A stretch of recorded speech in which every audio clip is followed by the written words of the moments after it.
मैं कुछ आंकड़े हैं जो हमारे दर्शकों को जरा बता दें, उसके बाद वापस चर्चा में हम आएंगे। बॉर्डर के जिलों में मतदान के आंकड़े जो वो अब आपको समझने चाहिए। अब आपको हम बता देते हैं जरा कि पश्चिम बंगाल और बांग्लादेश से सटे सीमावर्ती जिलों में मतदान पर जो हमेशा ही बेहद संवेदनशील और हाई वोल्टेज रहा है, यहां एक तरफ रिकॉर्ड मतदान देखने को मिलता है तो दूसरी तरफ सुरक्षा एजेंसियों की कड़ी निगरानी भी रहती है। चुनाव के दौरान सीमाएं सील कर दी जाती है और हर गतिविधि पर पैनी नजर होती है। इन इलाकों में मतदाता रुझान, सुरक्षा चिंताएं और घुसपैठ जैसे मुद्दे चुनावी बहस के लिए खास होते हैं।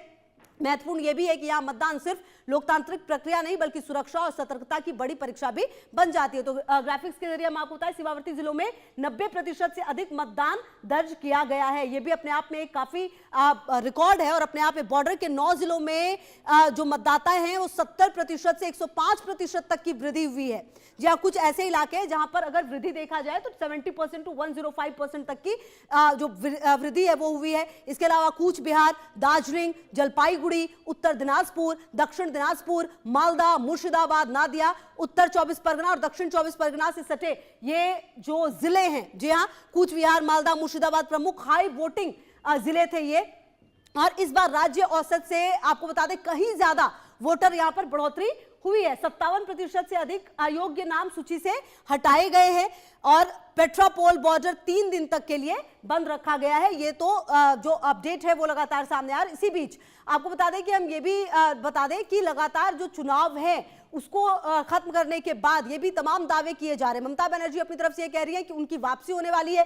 बीजेपी ये कह रही है कि कहीं ना कहीं जो लोगों का डर है वो निकल चुका है और पीएम ने तो यहां तक कहा कि 4 मई को हमारा जो बीजेपी का सीएम बनने वाला है और मैं यहां पर आऊंगा। बहरहाल ये तमाम बातें दावे हैं, लेकिन इन सब के बीच जो हकीकत है वो भी देखना होगा कि आखिरकार वो हकीकत क्या है।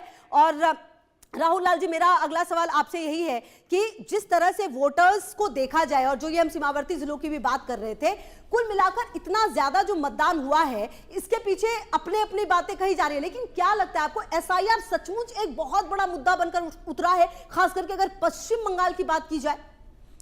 खुशबू जी, देखिए, एसआईआर को विपक्ष ने मुद्दा बनाने का भरपूर प्रयास किया था बिहार में, लेकिन आपको याद होगा कि मतदाता अधिकार यात्रा राहुल गांधी ने निकाली, तब तक वो मुद्दा रहा भी। वो जैसे वो यात्रा समाप्त हुई वो मुद्दा खत्म हो गया, फिर वो इलेक्शन का मुद्दा नहीं रहा। लेकिन अगर हम लोग पश्चिम बंगाल को देखें, पश्चिम बंगाल में ये प्रक्रिया इतनी लंबी चली तो वहां पे लोग लास्ट तक में देखिए, आज भी जो है कि कल भी जो है कि देर रात में जो है कि मतदाता सूची में कुछ 100 नाम जो है कि वहां पे फिर से इलेक्शन कमीशन की तरफ से आए, जो अपील ट्रिब्यूनल में जिन लोगों ने जो है कि मामले दर्ज किए हुए थे।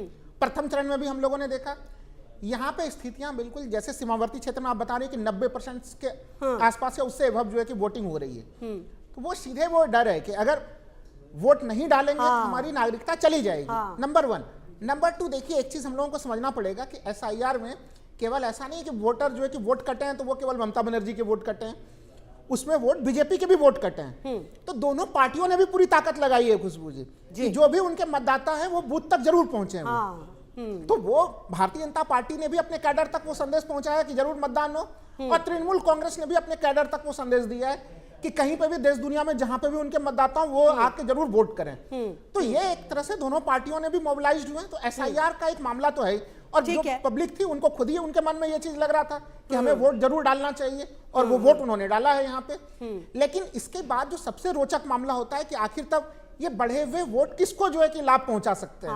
ये ममता बनर्जी को लाभ पहुंचाएंगे या भारतीय जनता पार्टी को लाभ पहुंचाएगा? देखिए, अभी विपिन जी बड़ी अच्छी एक बात कह रहे थे कि भाई बाहरी और भीतरी का मामला क्या हो। सर आते हो आपके पास ममता बनर्जी